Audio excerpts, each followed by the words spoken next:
Hello everyone. আজি যেহেতু গুৱাহাটী ইউনিভাৰ্চিটিৰ BA ফাৰ্ষ্ট সেমিষ্টাৰৰ ৰিজাল্ট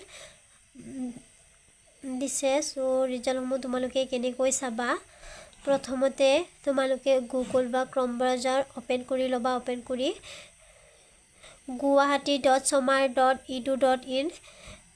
সাৰ্চ কৰিবা তাৰ পিছত এনেকুৱা এটা পেজ খোল খাব খোল খোৱাৰ পিছত তোমালোকে ইয়াতে নিজৰ এনৰলমেন্ট নাম্বাৰটো আৰু নিজৰ পাছপোৰ্টটো দি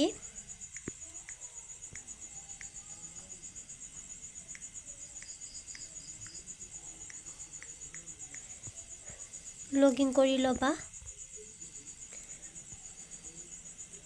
লগইন কৰি লোৱাৰ পিছত তোমালোকৰ এনেকুৱা এটা পেজ খোল খাব খোল খোৱাৰ পিছত তোমালোকে ইয়াতে 3 ডট এটা পাবা 3 ডট ক্লিক কৰিবা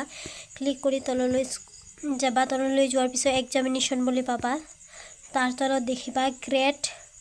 কাৰ্ড এণ্ড ৰিজাল্ট বুলি আছে তাত ক্লিক কৰিবা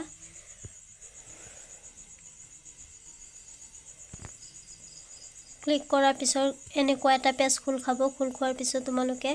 এনেকৈ হাতেৰে টানি লবা টানি লোৱাৰ পিছত এনেকুৱা এটা পাবা যে গ্ৰেড কাৰ্ড এণ্ড ৰিজাল্ট তাৰ পিছত তলত থাকিব ভিউ বুলি তাত ক্লিক কৰিবা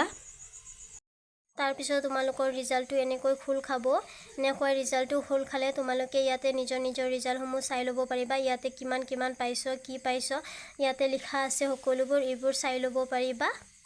সো এনেকৈ ৰিজাল্টসমূহ নিজৰ ৰিজাল্টসমূহ